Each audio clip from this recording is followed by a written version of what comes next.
اعوذ باللہ من الشیطان الرجیم، بسم اللہ الرحمن الرحیم۔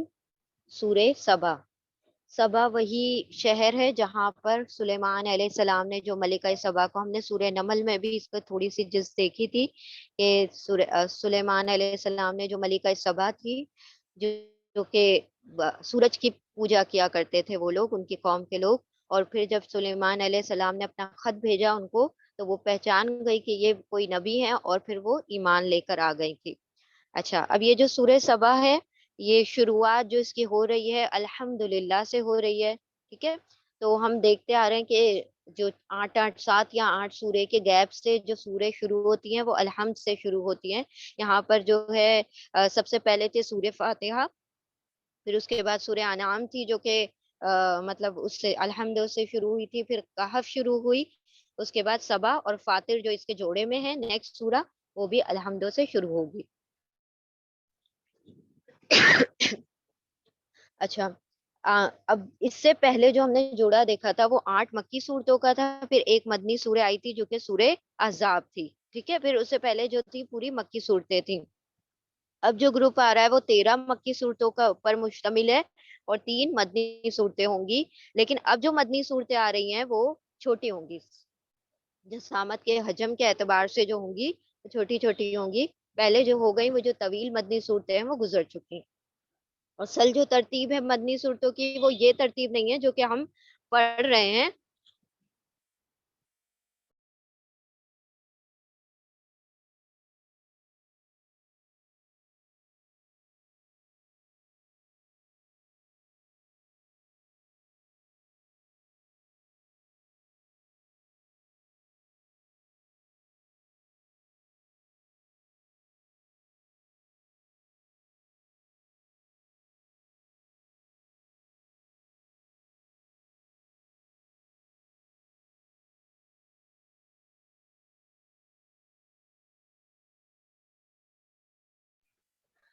سوری، بسم اللہ الرحمن الرحیم، ٹھیک ہے؟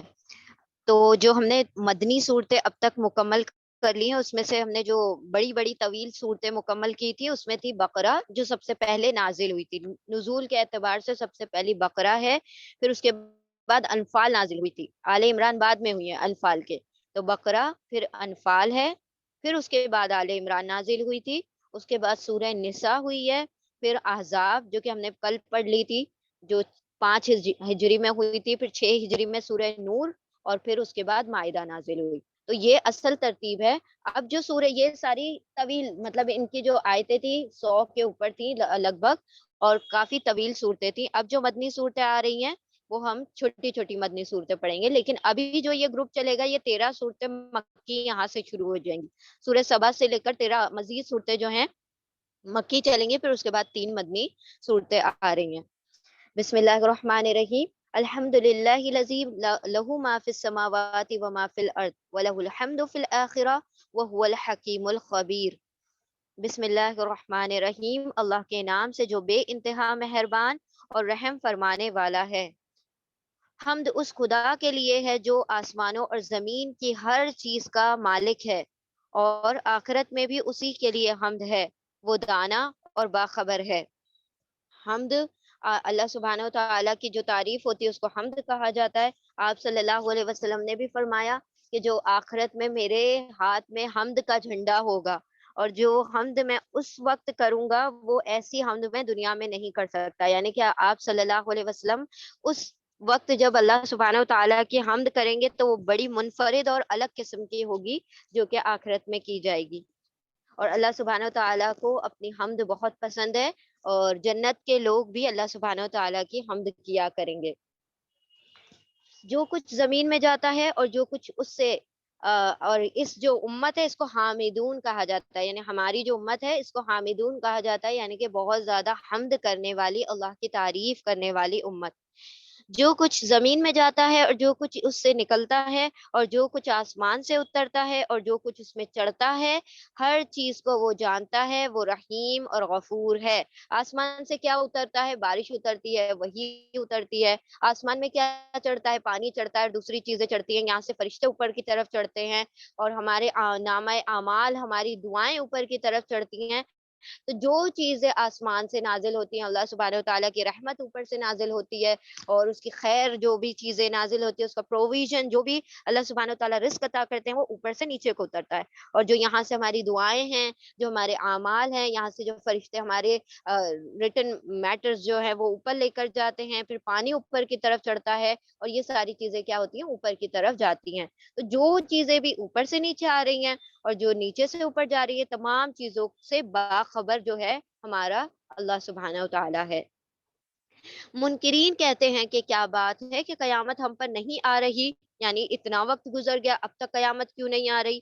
کہو قسم ہے میرے عالم الغیب پروردگار کی، یعنی کہ جو سارے غیب کا جاننے والا ہے، جو کہ اس غیب کو بھی جانتا ہے کہ وہ کب آئے گی، وہ تم پر آ کر رہے گی. مطلب اس میں کسی بھی قسم کا شک نہیں ہے، جس شک میں تم پڑے ہوئے ہو بالآخر وہ ہونا ہی ہے. اس سے ذرہ برابر بھی کوئی چیز نہ آسمانوں میں چھپی ہوئی ہے اور نہ ہی زمین میں، نہ ذرے سے بڑی اور نہ اس سے چھوٹی. یعنی ذرہ جو ہوتا ہے، اس سے پہلے بھی ہم نے ڈیفینیشن دیکھی تھی کہ ذرہ جو یہاں پر ہم ذرہ کہتے ہیں تو وہ پارٹیکلز کو کہتے ہیں، لیکن عرب جس کو ذرہ کہا کرتے تھے وہ اصل میں وہ ہوتا ہے جو چیٹی کا جو انڈا ہوتا ہے، اس اینٹ ایگ کے جو لے کرتی ہے، اس ایگ کے اندر سے جو اس کا چیٹی کا جو بچہ ہوتا ہے، وہ جب اس کو پھاڑ کر جب اپنا سر باہر نکالتا ہے، تو وہ ذرا سا جو سر باہر نکلتا ہے اس کو ذرہ کہا جاتا ہے. تو اللہ سبحانہ و تعالیٰ سے ذرہ برابر بھی اس سے بڑی نہ اس سے چھوٹی کوئی چیز اللہ کی بصارت سے اور اس کی بصیرت سے پوشیدہ نہیں ہے. سب کچھ ایک نمایاں دفتر یعنی کہ لوح محفوظ میں درج کیا ہوا ہے، اور یہ قیامت اس لیے آئے گی کہ جزا دے دے اللہ ان لوگوں کو جو ایمان لائے ہیں اور نیک عمل کرتے ہیں. ان کے لیے مغفرت ہے اور اس کے کریم ہے، اور جن لوگوں نے ہماری آیات کو نیچا دکھانے کے لیے زور لگا دیا تھا، ان کے لیے بدترین قسم کا دردناک عذاب ہے. اللہ سبحانہ و تعالیٰ نے یہ جزا کا دن یوم الدین تیار ہی اس لیے کر رکھا ہے کہ جو مظلوم ہے ان کو ان کے ظلم کا جو ان کو حق ادا کر دیا جائے. ان کے مطلب جو ان پر ظلم اٹھائے گئے تھے، تو اللہ سبحانہ و تعالیٰ انہیں ان کی راحت اور ان کا اجر وہاں پر عطا کر دے. اور جن لوگوں نے ظلم کیا تھا، اللہ سبحانہ و تعالیٰ ان کو ان کی پوری پوری سزا دے دے. اسی لیے اللہ سبحانہ و تعالیٰ نے ایک جزا کا دن مقرر کر رکھا ہے، اور یہ برائے انصاف ہے کہ دنیا میں بھی اگر کوئی مطلب ساری سزائیں جھیل کر چلا جائے، لوگوں کے ظلم جھیل کر چلا جائے، اور ایک ایسا دن نہ مقرر کیا جائے جس دن اس کو اس کا صبر کا پھل ملے، یا اس کے جو اس نے جھیلا تھا اس کو اس کا ریوارڈ نہ ملے. تو اللہ سبحانہ و تعالیٰ نے اسی لیے جزا کا دن رکھ دیا ہے تاکہ ہر کسی کے ساتھ انصاف ہو جائے. اے نبی صلی اللہ علیہ وسلم، علم رکھنے والے خوب جانتے ہیں کہ جو کچھ تمہارے رب کی طرف سے تم پر نازل کیا گیا ہے وہ سراسر حق ہے، اور خدائے عزیز اور حمید کا راستہ دکھاتا ہے. یعنی کہ قرآن کریم جو ہے اللہ سبحانہ و تعالیٰ کی معرفت ہمیں ان کی پہچان کرواتا ہے، اور وہ راستے کھول دیتا ہے جو اللہ سبحانہ و تعالیٰ کی طرف جاتے ہیں. کیونکہ نبی صلی اللہ علیہ وسلم کی حدیث کا مفہوم ہے کہ قرآن جو ہے اللہ سبحانہ و تعالیٰ کی لٹکتی ہوئی رسی ہے، جس کا ایک سرا اللہ کے ہاتھ میں ہے اور دوسرا سرا بندے کے ہاتھ میں، یعنی کہ بالکل ڈائریکٹ کنیکشن ہے. جو قرآن کو سمجھ لے تو اللہ سبحانہ و تعالیٰ کی وہ معرفت کو حاصل کر لے گا. منکرینوں سے کہتے ہیں منکرین لوگوں سے کہتے ہیں، ہم بتائیں تمہیں ایسا شخص جو خبر دیتا ہے کہ جب تم جسم کا ذرہ ذرہ منتشر ہو چکا ہوگا، تمہارے جسم ریزہ ریزہ ہو چکا ہوگا، اس وقت تم نئے سرے سے پیدا کیے جاؤ گے. نامعلوم یہ شخص اللہ کے نام سے جھوٹ گڑتا ہے یا اسے جنون طاری ہو چکا ہے. نہیں، بلکہ جو لوگ آخرت کو نہیں مانتے وہ عذاب میں مبتلا ہونے والے ہیں، اور وہی بری طرح سے بہکے ہوئے لوگ ہیں. کیا انہوں نے کبھی اس آسمان اور زمین کو نہیں دیکھا جو انہیں آگے اور پیچھے سے گھیرے ہوئے ہیں؟ ہم چاہیں تو انہیں زمین میں دھسا دیں یا آسمان کے کچھ ٹکڑے ان پر گرا دیں. در حقیقت اس میں ایک نشانی ہے ہر اس بندے کے لیے جو خدا کی طرف رجوع کرنا چاہتا ہے. یعنی اللہ سبحانہ و تعالیٰ کے آسمان اور جو زمین ہے یہ فرما بردار مخلوقات میں سے ہیں، اور یہ جب بھی دیکھتے ہیں کہ اس دنیا پر شرک کیا جا رہا ہے اور اللہ سبحانہ و تعالیٰ کی نافرمانیاں کی جا رہی ہیں، تو یہ اللہ سبحانہ و تعالیٰ سے اجازت مانگتے ہیں کہ یا اللہ ہمیں حکم دے کہ ہم کیا کریں، ان کے اوپر گر جائیں. یا پھر اللہ تو ہمیں حکم دے کہ وہ زمین کہتی کہ اللہ مجھے حکم دے دے کہ میں پھٹ جاؤں اور یہ اس کے اندر دب جائے. لیکن اللہ سبحانہ و تعالیٰ کہتے ہیں کہ میں نے ان کو مہلت دی ہوئی ہے، یعنی کہ ایک دن جو کہ مقرر کر دیا ہے، اگر ہم دن نہ مقرر کرتے تو ان کو بے شک ان کو دھسا دیا جاتا یا ان کے اوپر زمین اور آسمان پھٹ پڑتے. لیکن اللہ نے جب کہ ان کا وقت مقرر کر دیا، ان کی موت کا بھی وقت اور جو ان کے زندگی مطلب قیامت کا جو وقت ہے وہ بھی مقرر کر دیا، اسی لیے اس سے پہلے عذاب نہیں بھیجا جاتا. ہم نے داؤد کو اپنے ہاں سے بڑا فضل عطا کیا تھا. ہم نے حکم دیا کہ اے پہاڑوں اس کے ساتھ ہم آہنگی کرو. اب داؤد علیہ السلام ہے، ان کو اللہ سبحانہ تعالیٰ نے اتنی خوبصورت نغمگی دی تھی، یعنی کہ جب وہ زبور کی تلاوت کیا کرتے تھے تو ان کے ساتھ جو پہاڑ ہوتے تھے وہ بھی باقاعدہ جھوما کرتے تھے، اور ان کے ساتھ جیسے تلاوت میں جب وہ کیا کرتے تھے تو ان کے ساتھ ہم آہنگی اختیار کرتے تھے. تو اللہ سبحانہ و تعالیٰ نے ان کی آواز میں یہ خوبصورتی پیدا کر دی ہوئی تھی.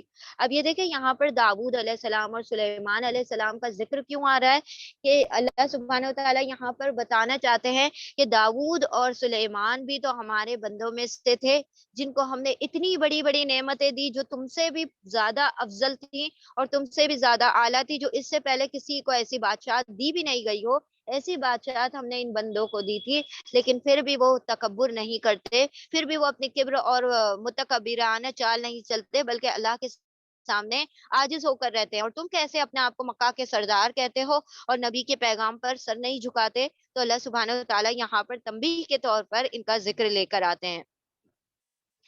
ہم نے داؤد کو اپنے ہاتھ سے بڑا فضل عطا کیا. ہم نے حکم دیا کہ اے پہاڑوں اس کے ساتھ ہم آہنگی کرو، اور یہی حکم ہم نے پرندوں کو بھی دے دیا. پرندے بھی ان کی باتیں سمجھا کرتے تھے اور ان کے ساتھ بیٹھ کر قرآن زبور کی تلاوت سنا کرتے تھے. ہم نے لوہے کو اس کے لیے نرم کر دیا اس ہدایت کے ساتھ کہ زرہیں بنا اور ان کے حلقے ٹھیک اندازے پر رکھ. اے آل داود نیک عمل کرو، جو کچھ تم کرتے ہو اس کو میں دیکھ رہا ہوں. داؤد علیہ السلام کا یہ معجزہ تھا کہ جس طریقے سے موم نرم ہوتا ہے اس طریقے سے داؤد علیہ السلام کے ہاتھ میں لوہا آتے ایسے ہی نرم ہو جاتا تھا، اور وہ ہاتھ سے ہی اس لوہے کو کیا کرتے تھے، ایک شیپ دے دیا کرتے تھے اور زرے بناتے تھے جو کہ آرمرز جو وہ پہنا کرتے ہیں.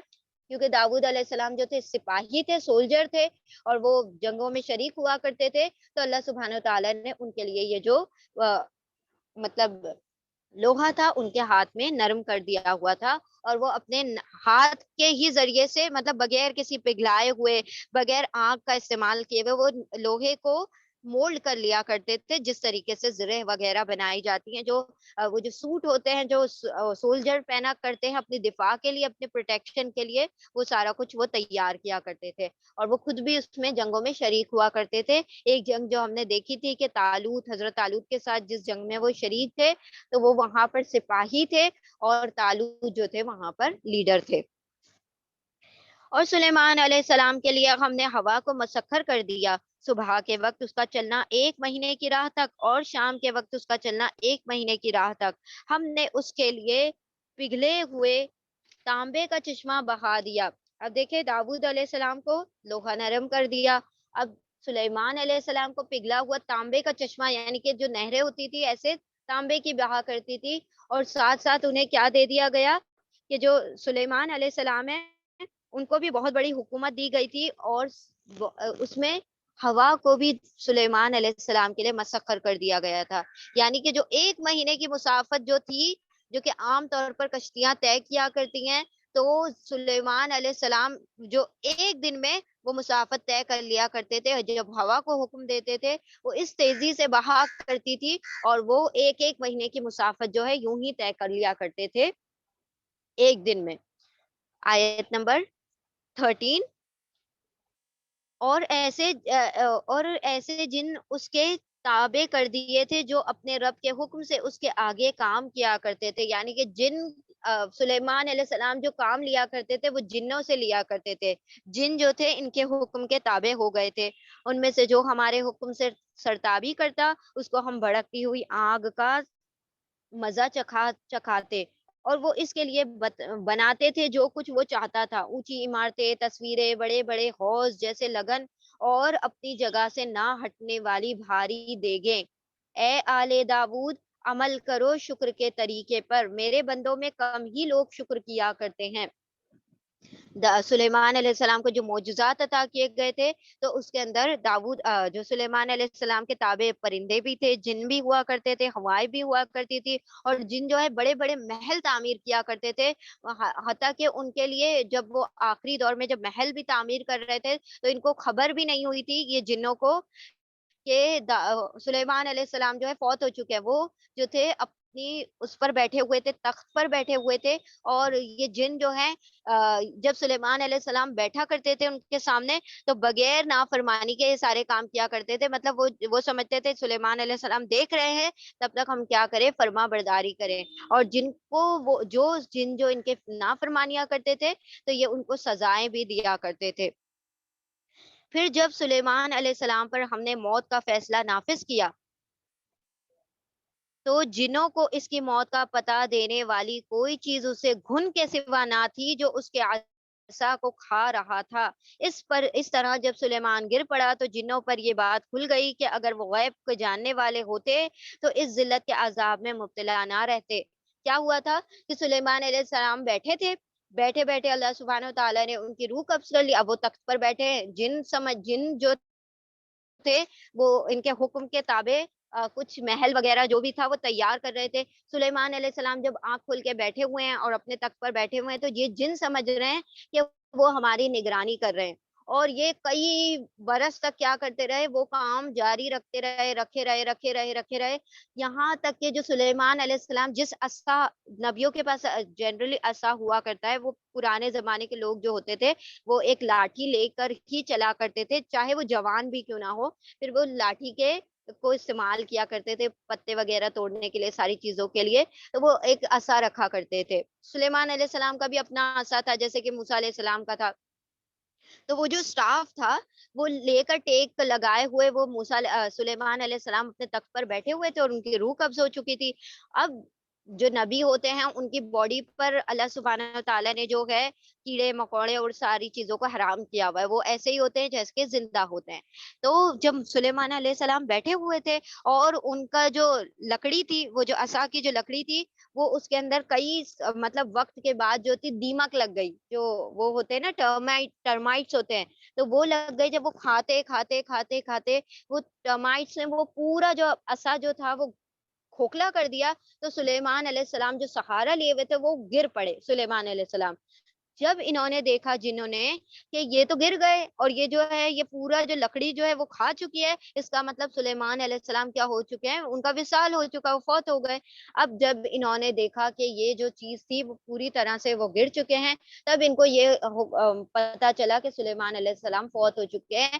تو اللہ سبحانہ و تعالیٰ نے یہاں پر یہ بات واضح کرنی تھی کہ جنوں کو کسی بھی قسم کا غیب کا علم نہیں ہے، کیونکہ کیا ہوا تھا، ان کے بعد کے لوگوں نے ان لوگوں کو کیا بنا لیا تھا، اپنا حاکم بنا لیا تھا، اور ان سے جادو وغیرہ سیکھنا شروع کر دیا تھا۔ تو اللہ سبحانہ و تعالیٰ نے یہ کیونکہ جو جادو وغیرہ تھا وہ بہت اس دور میں عام تھا، اسی لیے اللہ سبحانہ و تعالیٰ نے اس بات کو، ان کے بھید کو کھولنے کے لیے کہ جنوں کو کسی بھی قسم کا غیب کا علم نہیں ہے، اللہ سبحانہ و تعالیٰ نے سلیمان علیہ السلام کو اس طریقے سے وصال دیا۔ تو یہاں پر وہ بات واضح کر دی کہ تم جو جادو وغیرہ سیکھتے ہو جنوں سے، وہ رتی برابر بھی کیا ہے، غیب کو نہیں جانتے، نہ تمہارا آگا نہ تمہارا پیچھا، اور یہ جو جادو سکھاتے ہیں وہ صرف فریب اور دھوکے کے کچھ نہیں ہے۔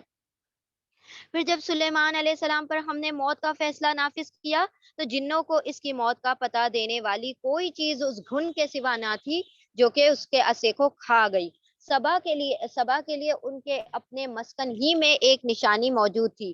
اب کون سبا؟ وہ جو سبا ایک شہر کا نام ہے، تو وہاں پر کیا تھا، جو وہاں پر ملکہ تھی، اس کا تذکرہ کیا جا رہا ہے۔ انہی کے مسکن میں ایک نشانی موجود تھی، دو باغ دائیں اور بائیں، کھاؤ اپنے رب کے رزق اور شکر بجا لاؤ، اس کا ملک ہے عمدہ اور پاکیزہ، اور پروردگار ہے بخشش فرمانے والا، مگر وہ منہ موڑ لیتے ہیں۔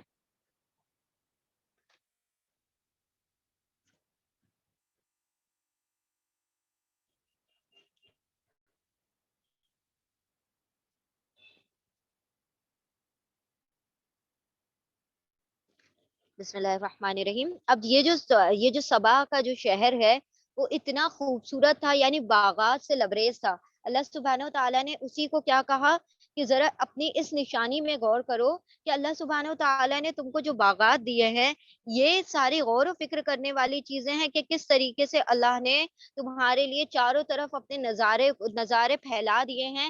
کیا اس میں تمہارے لیے نشانیاں نظر نہیں آتی؟ کیا تم نے ان کو پیدا کیا ہے؟ اگر تم غور و فکر کرو تو اس میں بھی تمہیں بہت سی نشانیاں نظر آئیں گی. یہ کوئی اسپیشل باغ نہیں تھے، یہ جسٹ ایسے ہی باغ تھے، لیکن ان کا جو ایریا تھا، یہ جس جگہ پر رہا کرتے تھے وہاں پر پھول اور باغات جو تھے وہ بہت سرسبز، وہاں کی زمین بہت زرخیز تھی، اور وہاں پر جو خطہ تھا وہ بہت زرخیز اور خوبصورت ہوا کرتا تھا. تو اللہ سبحانہ و تعالیٰ نے اسی کو کہا کہ یہ تمہارے لیے نشانی ہے.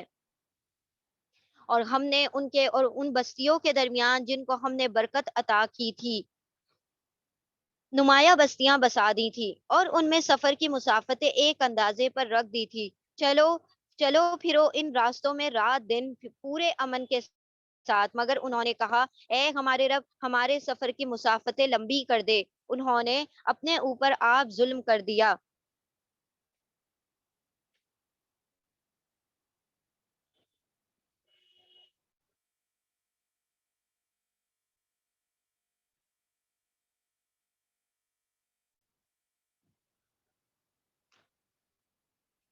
اب یہاں پر جو بات ہے کہ ہمارے لیے سفر کی مسافتیں لمبی کر دے، اس کا مطلب یہ ہے کہ ان کی جو آبادی تھی یہ چاہتے تھے کہ ہماری آبادیوں کو کم کر دیا جائے، یعنی کہ ان کو زیادہ لوگ جو تھے برے لگ رہے تھے. اب جیسے نہیں بہت سارے رولز نکلتے ہیں، پاپولیشن کنٹرول کرو، یہ کرو وہ کرو، تو ان کا بھی کچھ ایسا ہی تھا. تو اللہ سبحانہ و تعالیٰ نے اس کو الگ انداز میں بیان کیا ہے کہ اے اللہ ہماری سفر کی مسافتیں کم کر دے، یعنی کہ جو ہماری تعداد ہے اس کو گھٹا دے. انہوں نے اپنے اوپر ظلم کیا، یعنی کہ جو لوگ وہاں پر پیدا ہو رہے تھے وہ ان کی ناقدریاں کر رہے تھے. تو اللہ سبحانہ و تعالیٰ نے فرما دیا کہ یہ لوگ اپنے اوپر خود ظلم کرتے ہیں. ہم نے افسانہ بنا کر رکھ دیا اور انہیں بالکل تتر بتر کر ڈالا. یقیناً اس میں نشانیاں ہیں ہر اس شخص کے لیے جو بڑا صابر و شاکر ہو. ان کے معاملے میں ابلیس نے اپنا گمان صحیح پایا اور انہوں نے اسی کی پیروی کی، بجز ایک تھوڑے سے گروہ کے جو مومن تھا. ابلیس کو ان پر کوئی اقتدار حاصل نہ تھا، مگر جو کچھ ہوا وہ اس لیے ہوا کہ ہم یہ دیکھنا چاہتے تھے کہ ان آخرت کا کہ کون آخرت کا ماننے والا ہے اور کون اس کے طرف سے شک میں پڑا ہوا ہے. تیرا رب ہر چیز پر نگران ہے. یعنی کہ یہاں پر جو ملکہ سبا تھی اور جو اس کے ماننے والے تھے تو وہ سارے تو ایمان لے آئے تھے، اور کچھ لوگ جو تھے وہ ایمان نہیں لائے تھے، وہ توحید پرست نہیں ہوئے. تو اللہ سبحانہ و تعالیٰ نے ان کو کیا کر دیا؟ نیست و نابود کر دیا. اے نبی صلی اللہ علیہ وسلم، آیت نمبر 22. اے نبی صلی اللہ علیہ وسلم،